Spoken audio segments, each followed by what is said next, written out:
Hello, welcome to Nobel nursing channel. ఈరోజు ఒక ముఖ్యమైన టాపిక్తో నేను మీ ముందుకు వచ్చానండి. సో చాలామంది ఏపీలో అయితే జిఎన్ఎం వాళ్ళకి ఎగ్జామ్స్ కంప్లీట్ అయినాయి అండ్ అలాగే కొన్ని రోజుల్లో తెలంగాణలో కూడా మేబీ నోటిఫికేషన్ పడవచ్చు.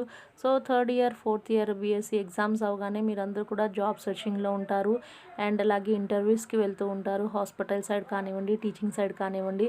సో అక్కడికి వెళ్ళినప్పుడు డెఫినెట్గా నర్సింగ్ నుంచి మీకు మినిమం నాలెడ్జ్, బేసిక్ నాలెడ్జ్ అనేది ఉండాలి. ఎందుకంటే కంపల్సరీ ఏ హాస్పిటల్కి వెళ్ళినా సరే మిమ్మల్ని అయితే కొన్ని క్వశ్చన్స్ అడిగే మిమ్మల్ని జాబ్లోకి తీసుకుంటారు. కాబట్టి ఈ క్వశ్చన్స్ అనేవి ఎవరైతే ఇంటర్వ్యూకి వెళ్తున్నారో వాళ్ళకి చాలా ఇంపార్టెంట్ అండి. అండ్ అలాగే వాళ్ళతో పాటు ఎవరైతే కాంపిటేటివ్ ఎగ్జామ్స్కి ప్రిపేర్ అవుతున్నావో ఈ బేసిక్స్ అనేవి వాళ్ళకి కూడా చాలా ఇంపార్టెంట్. ఈ క్వశ్చన్స్ వచ్చేసి నేను మీకు 2 పార్ట్స్ కింద అందిస్తాను. ఈరోజు మనం చెప్పుకునేది పార్ట్ 1 అనమాట. సో ఫస్ట్ క్వశ్చన్ చూద్దామండి. What are the vital signs? So vital signs అంటే ఏంటి? So main temperature, pulse, respiration and బీపీని కలిపి మనము వైటల్ సైన్స్ అని అంటాము. సో వైటల్ సైన్స్ యొక్క నార్మల్ వాల్యూస్ ఏంటి అనేది కూడా మనకు తెలియాలండి. సో ఇది మనం ఫండమెంటల్స్ నుంచే మనం చదువుకుంటాము, నర్సింగ్లో బేసిక్ అనమాట. సో టెంపరేచర్ వచ్చేసరికి 98.6 ఫారెన్హీట్ అండ్ అలాగే పల్స్ వచ్చేసి 70 to 80 beats per minute, respiration వచ్చేసి 16 to 20 beats per minute and blood pressure వచ్చేసి 120/80 mmHg. ఇవి నార్మల్ వైటల్ సైన్స్ అనమాట. సో ఈ వైటల్ సైన్స్ అనేవి చాలా చాలా ఇంపార్టెంట్. కంపల్సరీ ఈ వైటల్స్ అనేవి మనకి తెలియాలన్నమాట. అండ్ అలాగే చాలా కాంపిటేటివ్ ఎగ్జామ్స్లో అండ్ అలాగే చాలా ఇంటర్వ్యూస్లో మన యొక్క 5th వైటల్ సైన్ ఏంటి? సో ఇప్పుడున్న వైటల్ సైన్స్ 4 ఉన్నాయండి. Temperature, pulse, respiration and BP.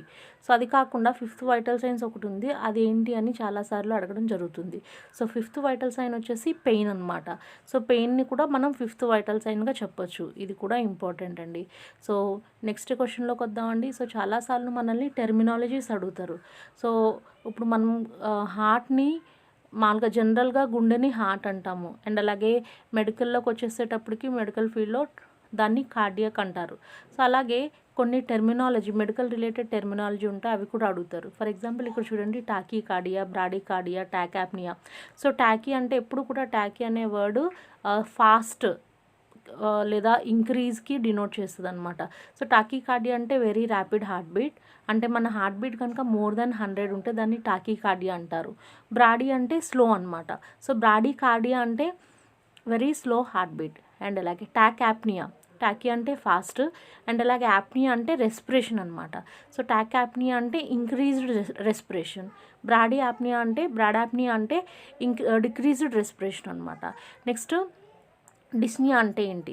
So difficulty in breathing. So apnoea అంటే రెస్పిరేషన్ అని చెప్పుకున్నాము.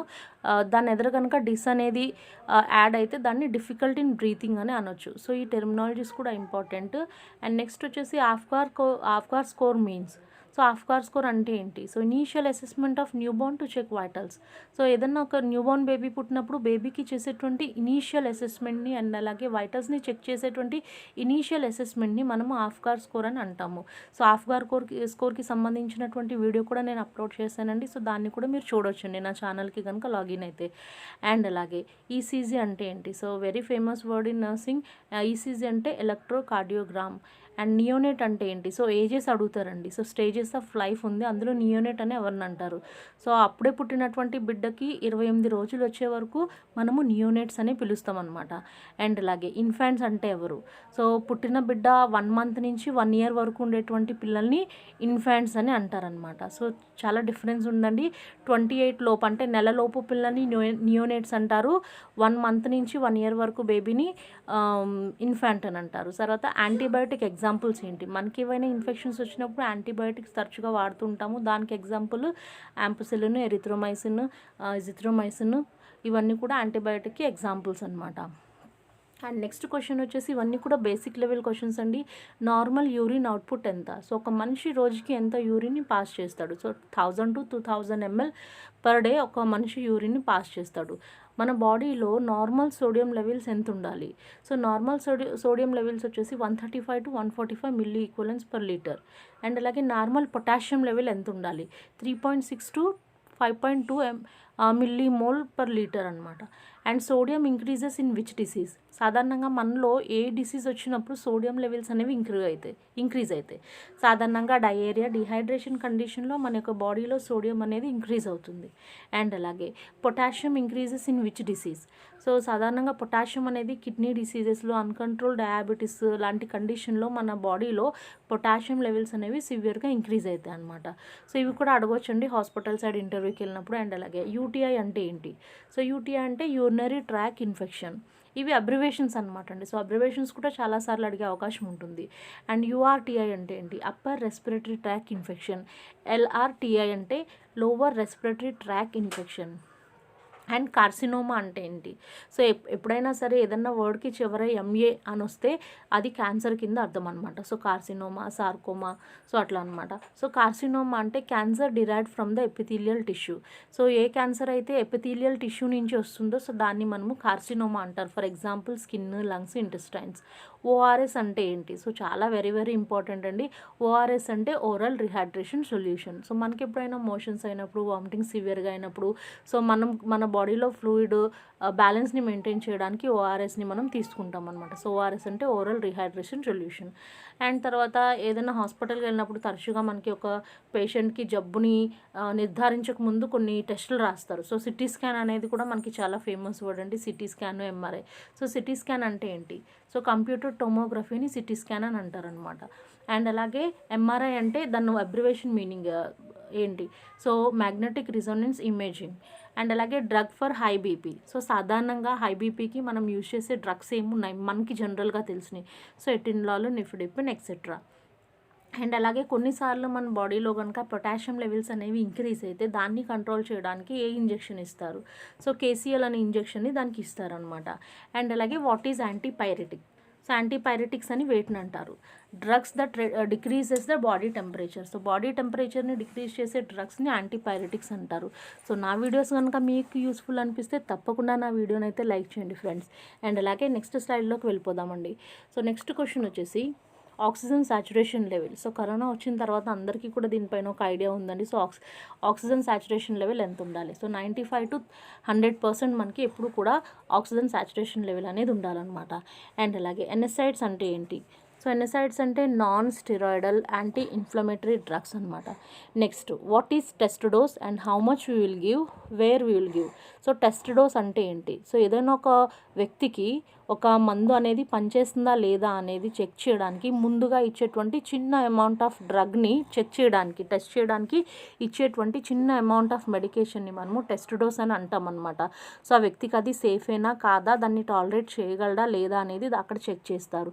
అండ్ అలాగే ఎంత డోస్ ఇస్తామంటే 0.5 ml మాత్రమే ఇస్తాం. లెస్ దాన్ 5 ml కంటే 0.5 ml కంటే తక్కువ ఇస్తాము. సాధారణంగా ఈ టెస్ట్ డోసులు అన్నీ కూడా మనము ఇంట్రాడెర్మల్లే ఇస్తామన్నమాట. అండ్ నెక్స్ట్ క్వశ్చన్ వచ్చేసి థ్రాంబోఫ్లెబైటిస్ అంటే ఏంటి? సో థ్రాంబోఫ్లెబైటిస్ అంటే inflammation of the vessels. So మన వెజల్స్కి కనుక ఇన్ఫ్లమేషన్, బ్లడ్ వెజల్స్కి కనుక ఏదైనా ఇన్ఫ్లమేషన్ అనేది వస్తే దాన్ని మనము థ్రాంబోఫ్లెబైటిస్ అని అంటాము. Examples of pain killer. So మనం వెరీ ఫేమస్ అండి. మనం అంటే నర్సింగ్ కాని వాళ్ళకి, మెడికల్ ఫీల్డ్లో లేని వాళ్ళకి కూడా దీనికి ఆన్సర్ తెలుస్తుంది. Diclofenac and Brufen. అండ్ అలాగే what is BMT? So BMT అంటే ఏంటి? Bone marrow transplantation. సాధారణంగా ఇది మనము ఎక్కువగా బ్లడ్ క్యాన్సర్ లాంటి దాంట్లో ట్రీట్మెంట్ ఆప్షన్గా యూజ్ చేస్తామన్నమాట. అండ్ అలాగే హైపోగ్లైసీమియా. సో హైపో అంటే తక్కువ, గ్లైసీమియా అంటే షుగర్. సో మనకి కనుక షుగర్ లెవెల్స్ అనేవి తగ్గిపోతూ ఉంటాయి బ్లడ్లో, సో దాన్ని మనము హైపోగ్లైసీమియా అని అంటాము. అండ్ నెక్స్ట్ క్వశ్చన్ వచ్చేసి what is BLS? So BLS అంటే basic life support. And what is communicable disease? Communicable disease అంటే ఏంటి? So diseases spread one person to another. So ఒక జబ్బు అనేది ఒక వ్యక్తి నుంచి మరొక వ్యక్తికి వ్యాపించే అవకాశం ఉన్నప్పుడు సో దాన్ని కమ్యూనికబుల్ డిసీజ్ అంటారు. ఫర్ ఎగ్జాంపుల్ ఇప్పుడు లేటెస్ట్గా కరోనా, టీబీ, లెప్రసీ ఇవన్నీ కూడా కమ్యూనికబుల్ డిసీజెస్ అనమాట.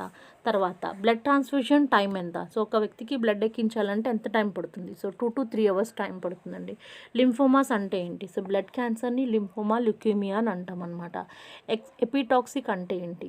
సో ఎపిటాక్సిక్ అంటే ఏంటి అంటే a toxin secreted by bacteria. So ఏదైనా బ్యాక్టీరియా నుంచి కనుక టాక్సిక్ అనేది అంటే ఒక విష పదార్థం లాంటిది కనుక రిలీజ్ అయితే సో దాన్ని మనము ఎపిటాక్సిక్ బేసిక్ అని అంటామన్నమాట. సో ఇవి చాలా ఇంపార్టెంట్ అండి. సో మీరు ఏదన్నా ఇంటర్వ్యూకి వెళ్ళినప్పుడు మిమ్మల్ని అబ్రివేషన్స్ అడిగే ఛాన్స్ ఉంటుంది, చిన్న చిన్న డెఫినేషన్స్ అడిగే ఛాన్స్ ఉంటుంది, నార్మల్ వాల్యూస్ అడిగే ఛాన్స్ ఉంటుందండి. సో ఇవన్నీ కూడా మీరు ఒకసారి రివ్యూ చేసుకుని అయితే వెళ్ళాలి. ఎందుకంటే 3 ఇయర్స్ లేదా 4 ఇయర్స్ మీరు ఎడ్యుకేషన్ కంప్లీట్ చేసి మినిమం కూడా ఆన్సర్ చేయకపోతే వాళ్ళకి మీ పైన ఇంప్రెషన్ అనేది చాలా బ్యాడ్గా పడుతుంది. సో నేను ఎన్నో యూస్ఫుల్ వీడియోస్ అయితే నా ఛానల్లో అప్లోడ్ చేస్తున్నానండి. నా నర్సింగ్ ఛానల్ వచ్చేసి నోబుల్ నర్సింగ్. సో ఇవి కనుక మీకు యూస్ఫుల్గా అనిపిస్తే, నచ్చితే తప్పకుండా నా ఛానల్ని లైక్ చేయండి.